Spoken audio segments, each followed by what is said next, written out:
Hi, this is Mark from LongIslandWatch.com. These videos might be a little out of sequence. Next video you see, there might not be as many things behind me. I'm trying different things out. The map is off, light issues, working on that. I like the Instagram counter. I think it's gonna stick. The poster, kind of brought it over.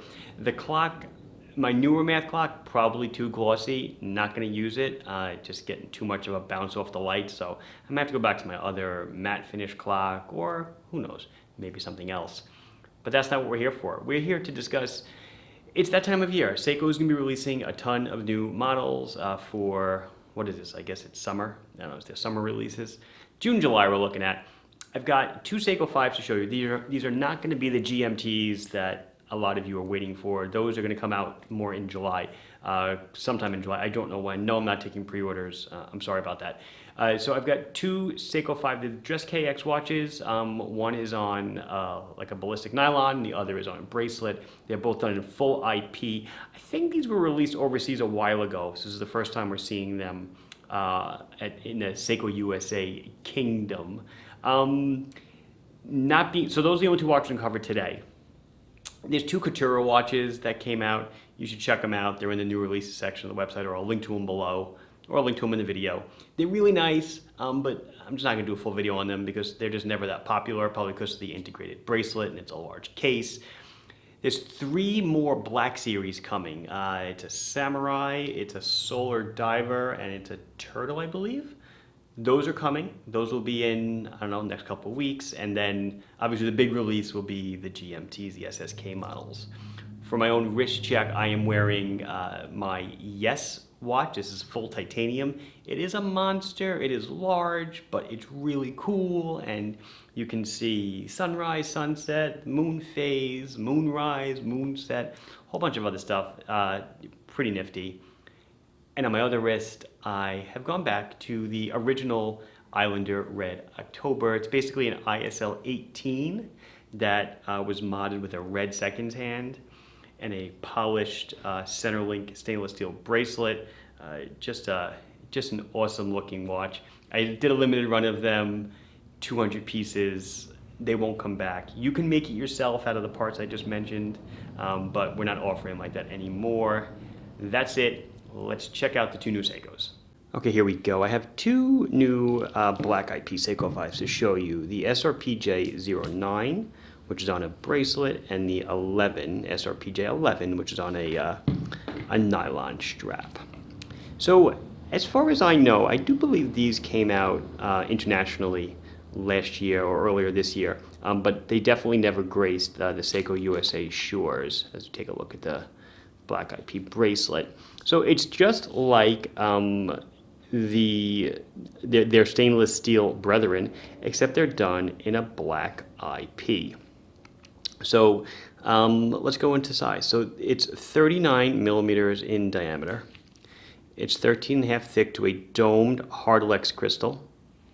It is 48 millimeters on the lug tip to lug tip, and you can see it does sport a negative end-link bracelet, which is really cool. Exhibition see-through case back. Oops. So you can see the Seiko 4R36 movement in action.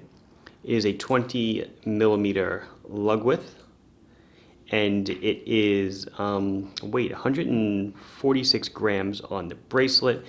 It is just a regular IP bracelet. It's got a couple of positions of micro adjust on the clasp. It is a signed clasp, of course. So 4R36 movement hand winds. Hacks. One click out, you can set the date and the day. You will also notice that the everything's black. So the case is black. They're all done and brushed. The hands are black. The loom is black. I hesitate to say it's loom or bright because I don't think it is, because it doesn't glow all that well. And the dial is black, like a matte black or a very, very deep charcoal. I'm kind of lighting up the numbers because they're a little bit reflective. The numbers are not white. If I hold it, yeah, see, like that, I would almost call this more of a phantom watch. If you remember the phantom days of watches where you could barely tell the time. I'd say it's a little more legible than that, but they were definitely going for the stealthy look.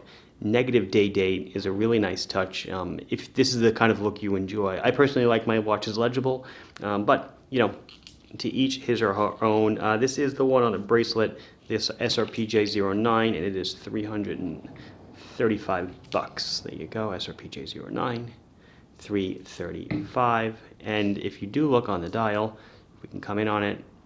I think you can see between the 6 and the 7, it does say made in Japan. Okay, so that's this guy, and then there's going to be a quick video. And then the SRPJ11 coming in at $315, so a little bit less. Just comes on a one-piece ballistic nylon with matching PVD hardware. Oh wait, you know what? Something. Is it a? Yeah, it's a blasted case as opposed to. I'm looking at them both on the side. See that? It is a blasted case as opposed to a brushed case. So that's why the bracelet's on the brushed case, because it's really hard to make a blasted bracelet match a case. So this is actually blasted. A good thing I'm doing the video, I just learned something. Blasted case, but all the size specs are the same. 39.4 by 13.5 by 48 on the lug tip to lug tip, 20 millimeter lug. And on the nylon it weighs a full 77 grams. So, as I mentioned, the loom isn't much to write home about, so why don't we see what that looks like. So I just charged it up with my UV light. It is glowing well. Looking at it with my eyes, it's kind of bright, but then I'm going to just kind of bring into frame my Islander, which did not get the same UV light at the same time. And you can see that it is much brighter, than the Seiko is, because it's not Luma bright. The problem with paints and pigments in paint is that it kind of takes away from the luminous of the whole thing, but it still looms. You can't say it doesn't. So here it is on my 6 3/4 inch wrist. It's of course, a very perfect size, 48 on the tip to tip, 39.4 on the diameter. Nothing is going to be wrong about this fit for a wrist like mine. And then the bracelet being on negative end links is going to, fit kind of just the same actually. So bravo for them for using the negative end links, although it's probably because it's a hollow. I'm going to check, I think it's hollow. Yeah, it's a hollow end link design, so negative end links are just simple to do at that point. And that'll do it. It's a quick video. Seiko new releases, SRPJ09 and 11. I'll do another video when I finally get in the Samurai Turtle and the Black Solar Diver. That's that night edition or black, what do they call it? Black edition, night edition, whatever. It's kind of like got this new green, really glowing green super lume. It glows really green in the daylight. So at night, obviously, very green, but it looks pretty cool. And then, of course, we'll follow with the GMTs when those come out. Please like the video if you enjoyed it. Subscribe to the channel if you have not done so yet. Questions or comments, you can put them down below, and I'll be sure to address them as soon as I can. Thank you very much for watching. Bye-bye.